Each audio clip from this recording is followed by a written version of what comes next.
Hey, what's up, everybody? This is Charles Manson, and welcome you guys to another episode of the DREAMERSPRO show, where we cover everything from sports, hot topics, classic debates, entertainment, and we give you guys a fresh perspective on things and how we see them. So today we got a bombshell here for you guys. So as you guys know, pretty much the number one story right now around sports, one of the number one stories, is Ryan Clark being fired by ESPN.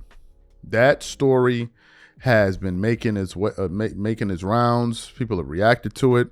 Recently, LaShawn McCoy, who used to work at FS1, who now has a show with or is does guest appearances on Emmanuel Acho's show. He recently said that it looked like a stunt for clicks and views because Ryan Clark cried and all of that stuff, right? And a lot of people were pretty upset at how ESPN let go of someone that they had at the network for 10 years, firing the guy essentially between commercial breaks. And then Ryan essentially said that ESPN then intended to embarrass him by leaking the news to Outkick, which is a conservative sports platform that's owned, I believe, by Fox Sports. And they bought it for $100 million. And it was founded by former ESPN employee Clay Travis, right? So that's how the news came out. So just today, I was just kind of looking for what to talk about. And I came across an article that really caught my attention. And this is from Awful Announcing.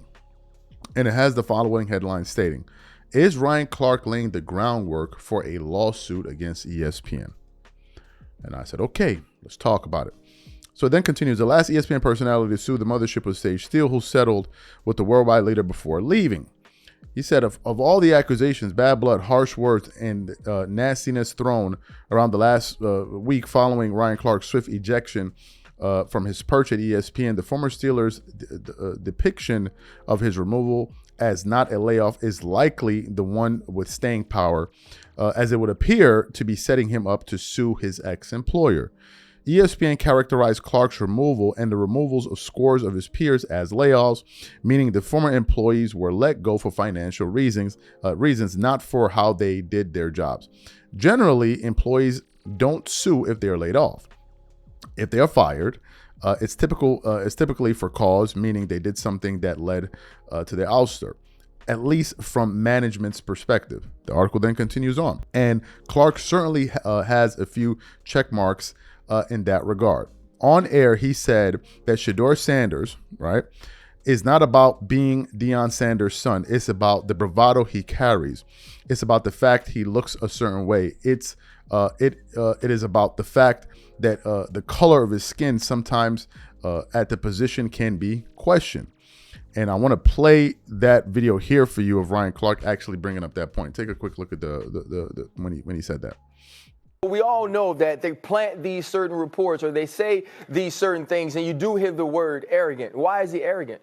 Because he won't walk into the meeting and bend the knee, or he won't sit in the meeting and question himself or his abilities or his knowledge and experience in the game. I don't believe that that's arrogance. I want a quarterback that's self-assured. I want a quarterback that could cut the film on, and when you ask him a question about why did you make this mistake, or why did you make this throw, or why was this the right read, I want him to be able to regurgitate that to me like he's in the play at the moment, the same way a coach or an offense coordinator would, because that's what he's going to have to do. And I've had conversations with Shedeur Sanders, and he can do that. We all know that it's not just about him being Deion Sanders' son. It's about the bravado he carries. It's about the fact that he looks a certain way. It is about the fact that the color of his skin sometimes at that position can be questioned. And I believe Shedeur Sanders is going to have to deal with that until he gets on the field. Now, great. So you saw that. There was the incident with Karen Lacey, an LSU wide receiver who committed suicide in 2024 after he was in a fatal car wreck and under police investigation for it. Clark, as did others, in the immediate aftermath of Lacey's suicide, rejected that he was at fault and called him blameless. Later, police footage undermined the contention, and ESPN made Clark apologize. And then the article goes on further. Clearly, Clark is considering a lawsuit, thus his strenuous descriptions of his dismissal as not layoffs, and telling the Pivot podcast that ESPN is run like a dictatorship. Clark's agency did not reply for comment.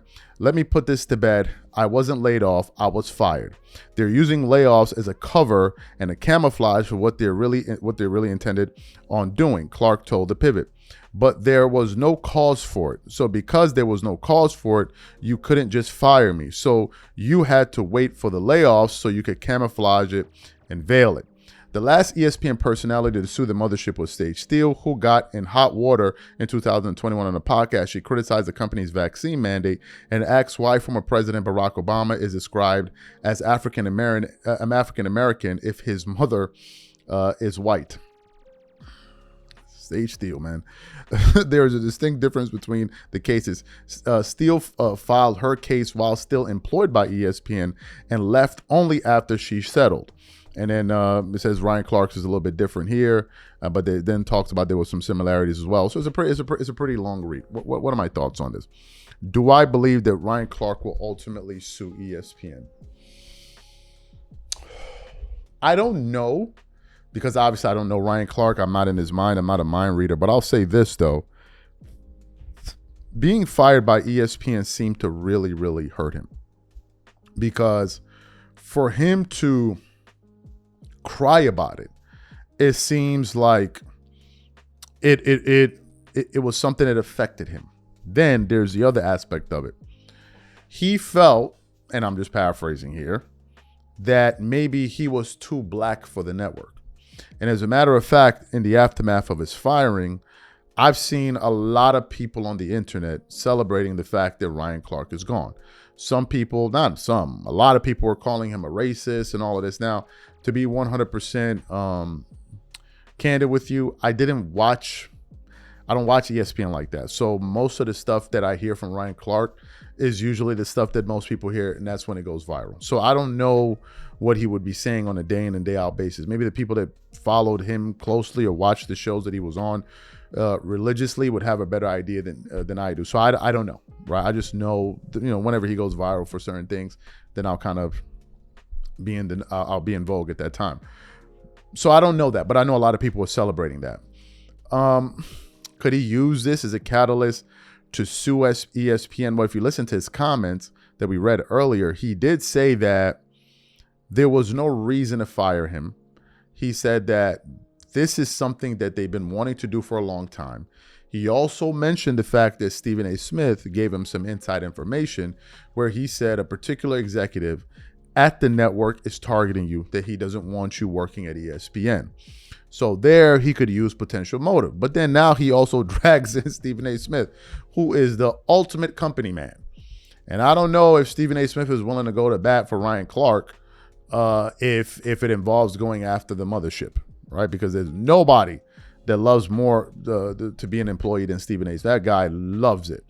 So I don't know if Stephen A. Smith is going to be someone that can aid him in the future if he were to sue ESPN. But what this article is saying is that Clark feels that there were no grounds to fire him. And they use the layoffs as a way to kind of guise their ulterior motives. And they're like, okay, we'll wait till this time rolls around and then we'll let go of him here. The guy was at the network for 10 years. So they must have liked him up to a certain extent. They must have liked him. I don't know when things went sour. Obviously, when the news first broke, there was a story, there was a story where it said that the final straw was when he had the back and forth with Peter Schrager. I hope I'm saying his last name properly. When he essentially said, look, I'm an athlete, you're a journalist, kind of stay in your place. And that's, people said that the executives kind of felt like that was the final straw. We got to get rid of this guy. I don't know. I don't work at ESPN. But the question is, will he sue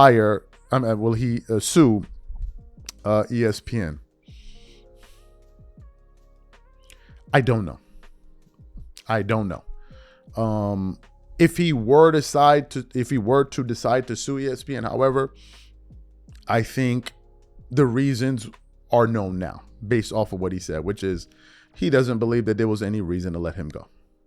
So that could be it. But then maybe ESPN could have his own defense and say, well, look, we employ who we choose to employ and we can fire who we choose to fire. It's a private company and we can do whatever the bloody hell that we want.